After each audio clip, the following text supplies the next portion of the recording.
You have come to this earth. 9 months long, you were in the womb of your mother.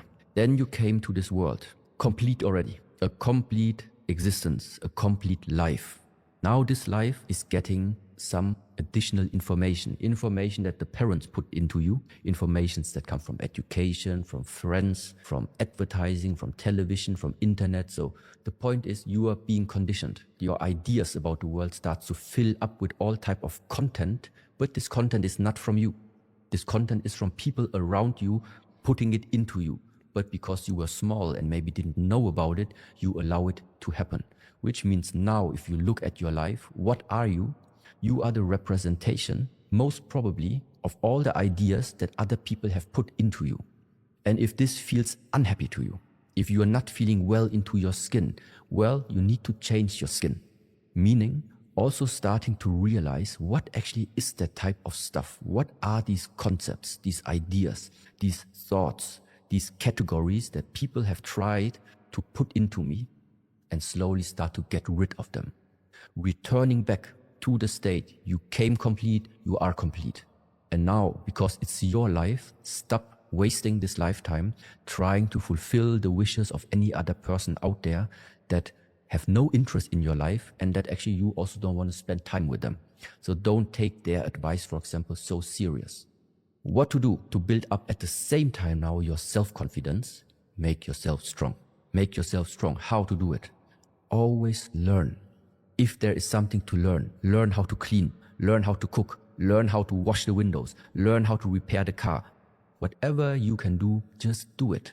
So that gives you that feeling. There is something that you can do. You're not completely helpless.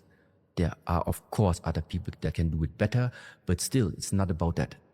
It's about as long as you have a healthy body and a healthy mind, there are so many different options in this world you are able to express yourself in. But in order to do so, it is necessary to also engage in life. Meaning, if there is an option to learn, of course you learn. And then merging this learning together with learn to build up the body. So mentally, you're going to become confident. Physically, you're going to become strong and confident. And before all of this, you have started to release all the chains of the ones that put you into chains that just don't mean anything to you. So cut the chains and then start to use this lifetime because it's your lifetime. This one, only one time.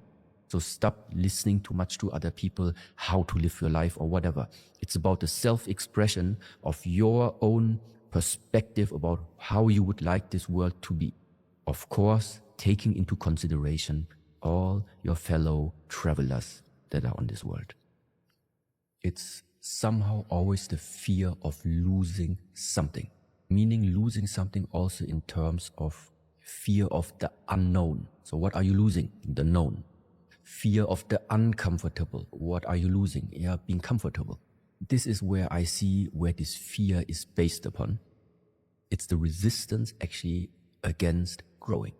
It's the resistance against finding out how big this universe is and what is possible in this world. Because now just to imagine, if there would be no fear, there would be nothing unknown, nothing uncomfortable. So what does it mean?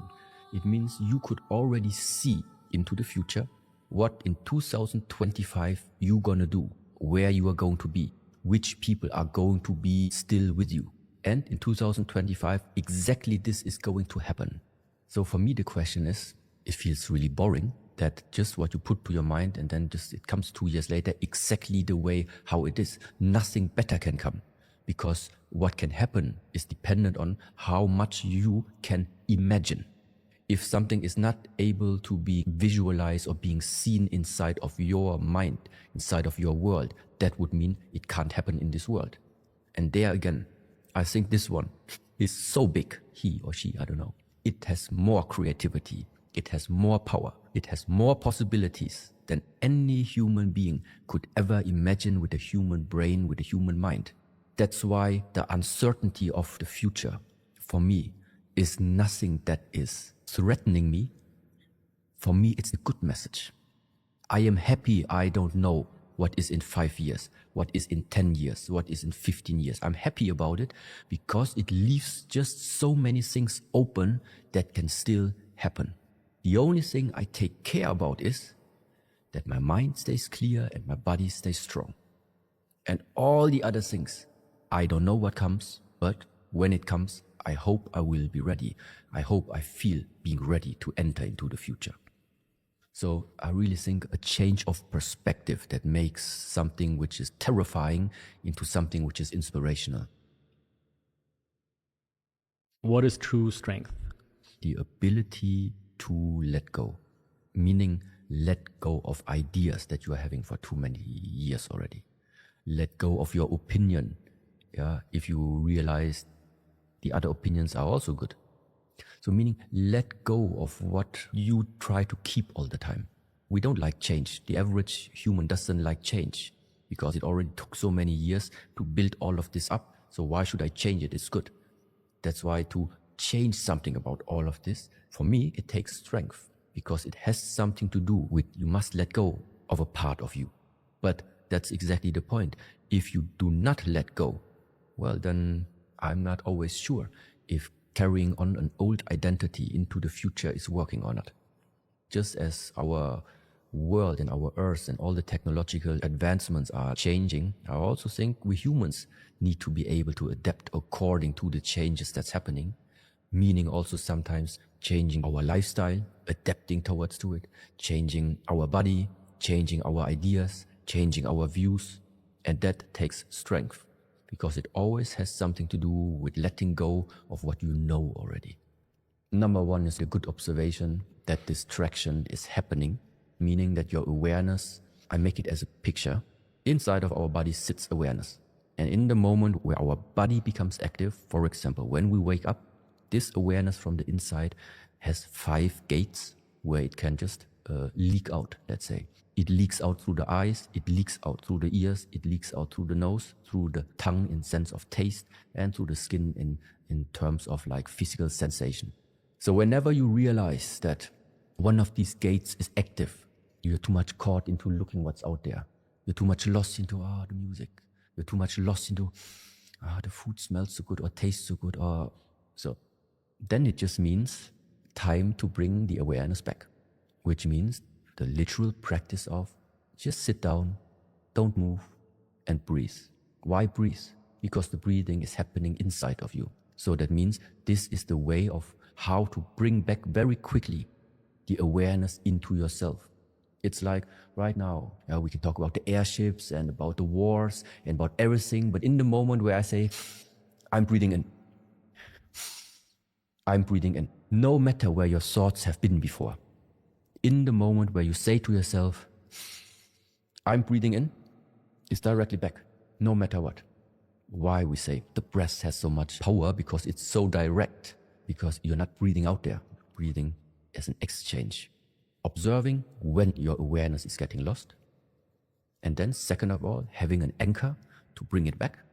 And then continuously to practice, which means calming practices, meditative practices, to just calm yourself down, to catch yourself back in order for you to more and more get a better sensation and feeling of yourself when the awareness is about to leak out again.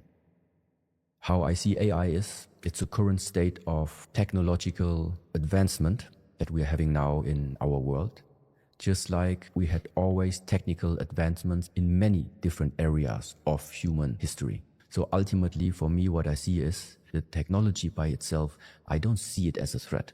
For me, it's always who is in possession of that technology and what is the intention behind the usage of it. And this goes for many, many things. Therefore, it's the same that I, for myself at least, would apply now to AI.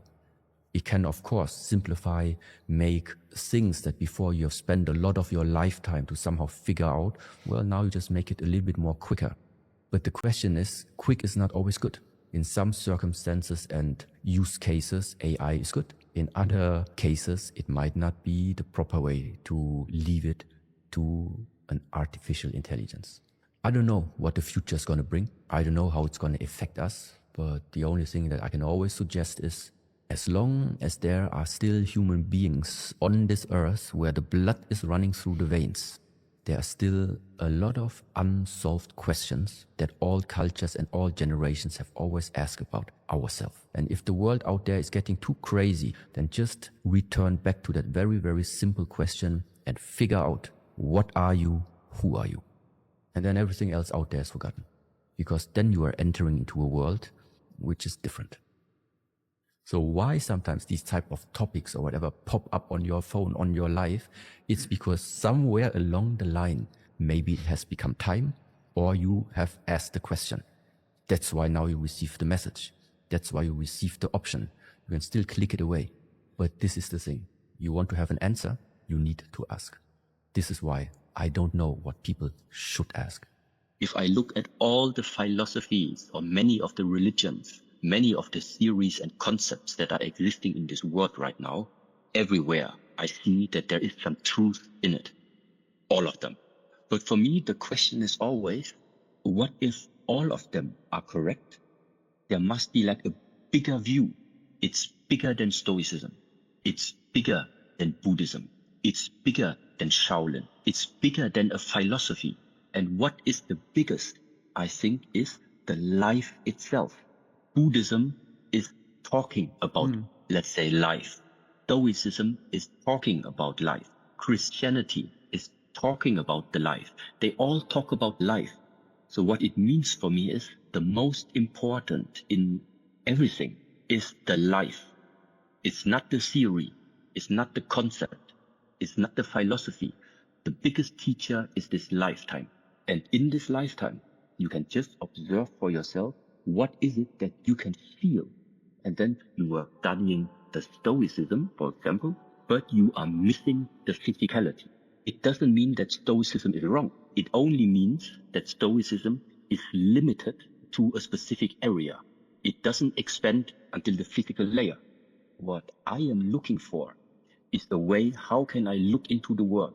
What type of perspective can I use that helps me to understand about my mental, to understand about my emotional world, to understand about my physical world, to understand about the relationship between people, the relationship between an individual and a group. So there are so many more layers in this life existing that it's just very, very difficult to condense all of this into one theory, because this life is not about a theory. This life is about, you need to live this life. And whatever helps you to live this life in the best possible way, I think this is the important part. The discipline is necessary because you are doing something even if you don't like it. It's the same like in the morning when the alarm is ringing. Let's just say normally you wake up at 6. Try out tomorrow, wake up at 5:30, half an hour earlier. Normally your body is going to tell you, I don't like this. Okay, it's no problem. You know you don't like it, but still you're going to do it. And it's exactly that half an hour now, from 5:30 until 6, where you're only investing that energy into yourself. So make very clear to yourself, even if there is something that you don't like, but you still take this challenge right now, you're still going to do it. There's no excuse. You don't like it, doesn't matter, just do it for some time. What I think is useful to learn a little bit is, in this lifetime, it's not always going to happen that you're going to meet people, meet situations, and meet a life that you like. You cannot always choose if you like something or not. The only question is, what are you going to do when something happens and you don't like it? And the only way is you need to keep going and make yourself stronger. Let's put it like this. So that means don't take liking, disliking, want, don't want. Don't make this to the basis where you're taking your decisions from. I like, that's why I do. I don't like, I don't do. It's not working like this, because this lifetime is not just about that you can wish something and it's going to happen. There is one very, very interesting way of thinking about this also, to actually ask yourself, not what is it that you want, not asking what is it what I want. Ask yourself, for example, the question, how much sacrifice, how much pain, how much suffering are you willing to take in order to make your life become better. Because at the end of the day, this is going to be what is going to make the difference, because everybody wants to have a successful business. Yeah. Okay. Are you willing to work 14 hours a day to build up your company? And if somebody says 14 hours working, no. Well, you're not going to have your successful business. Are you willing to sacrifice the time that you're spending with the family in order to build up your business? Because 14 hours, you build up the business, 4 hours you're sleeping, that means 6 hours you have with the family. So are you willing to sacrifice these 6 hours, for example, to work more and build up your business?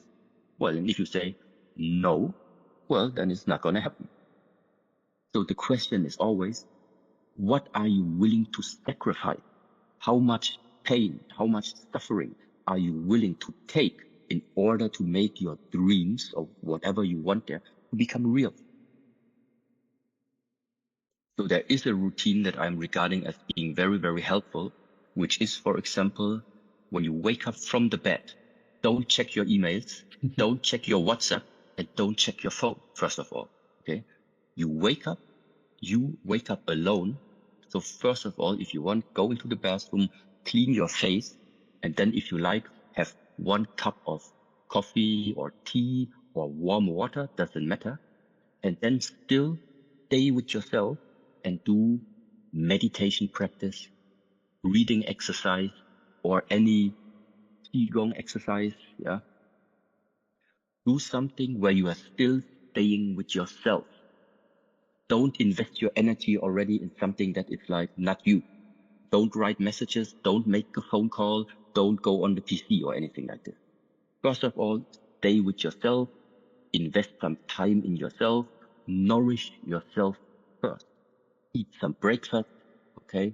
Maybe in your mind. Prepare the day already in the mind a little bit. And then afterwards, you start to take the phone. You start to make the work.